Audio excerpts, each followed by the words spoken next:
So if you don't know what's happening right now in Fulton County in Georgia, there were 61 people who were indicted by the authorities there because they were protesting Cop City.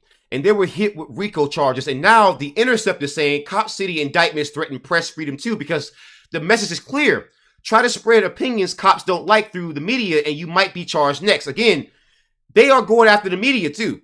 There's going to be a freaking line bluer, because what people have already realized is that what people like me do, we are the media. We are the new media. So they're going to start coming after me, others, and everybody else to try to shut us up from talking about unofficial government narratives. Basically, we didn't bend the knee. We didn't lick the boot. That's why a lot of us, I'm telling you, unless we stand up against this is only going to get worse. This is only going to get worse. And people like Fani Willis, again, you can cheer her on for the whole Trump thing, but Fani Willis, she has not been a fan of people who are protesting Cop City.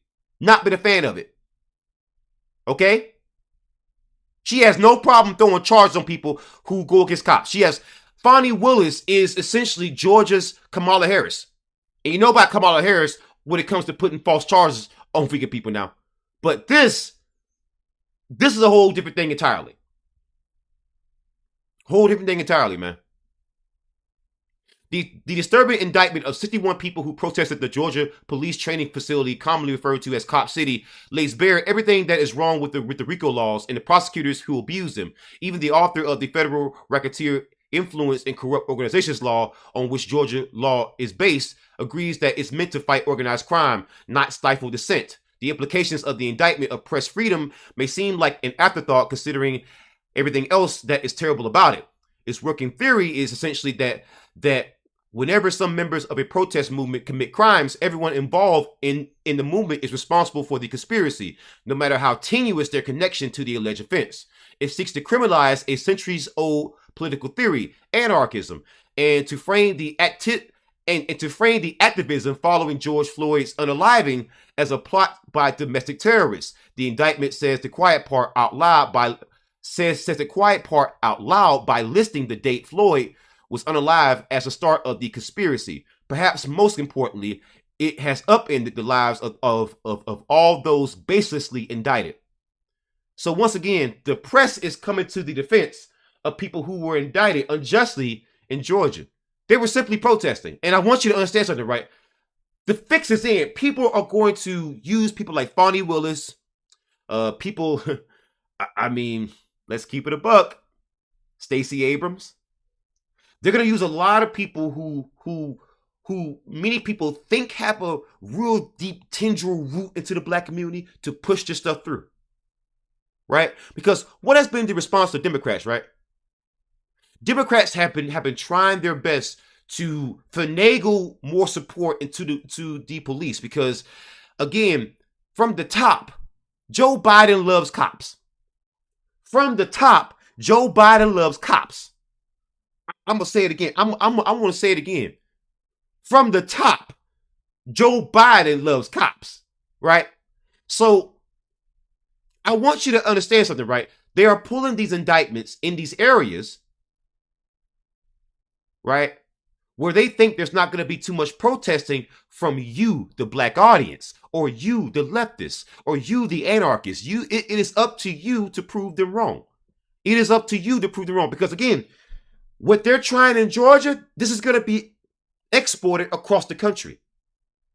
I want you to understand something, right?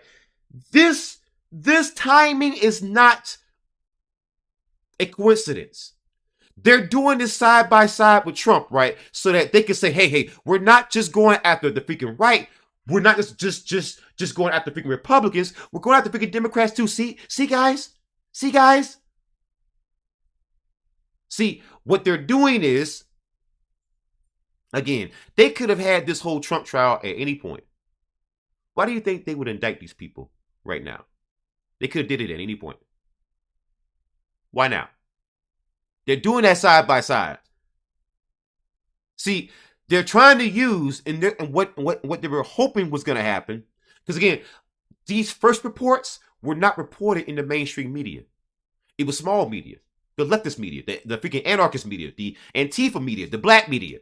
We were the first to even report on this. right?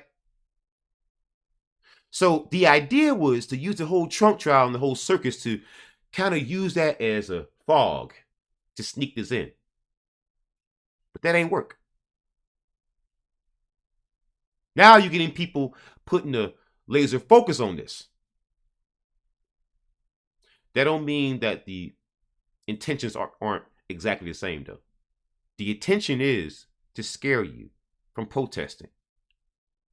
What happened in Alabama? What happened in 2020? What happened with all these protest movements? Every time something happens with the police now, there's a potential of a freaking powder keg. Every time.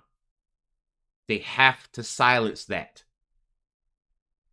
This is why it's important now more than ever that you don't rely so much off of figureheads. This is why oftentimes I'll organize things, but I won't even show up. That way you ain't got nobody to target. Or if I show up, I'll show up with a bunch of other important people. Let's just say that. Because again, when you got figureheads, when you got people who are influential, they make for easy targets. But when the message is unified, you can't target anybody. See, that's what, again, if you're not black, that's what black people call being on code. I'll give you a prime example. I'm not the biggest fan of certain people within the FBA, like the FBA or Foundation of Black American Spirit. I'm cool with most, but there's a lot of them I'm not with. But if you listen to what I say about reparations, about the police, about us getting tangibles, about an anti-black hate crime bill, about trying to respect black men, black women more, if you listen to my message about that, it's virtually identical. And that's a code. That is something that you don't have to talk about, we don't have to communicate about. It's just understood. It's understood. And that's what people in Georgia have to get on the level of. Take our lead on that. Have your own code amongst the citizens so that things don't have to be said. When they pull something like this, the citizens can automatically uprise. Nothing will have to be said. Because if you don't uprise against this, where is it in? Let's say the next time, you want to film the police. Do you understand what's going to happen next, right? Then very, very next laws they're going to unpass, because again, they understand that Georgia is a blue S state because of what happened in 2020. Georgia went blue. But they understand that Georgia has a very, very red portion.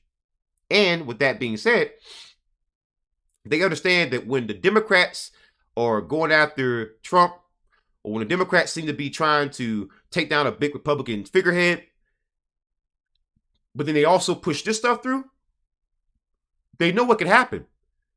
Georgia could go very, very red, very, very quickly. So once they make this happen, you set this particular precedent. That means that when a freaking swarm of freaking Republicans just swarm in with their pro-police views,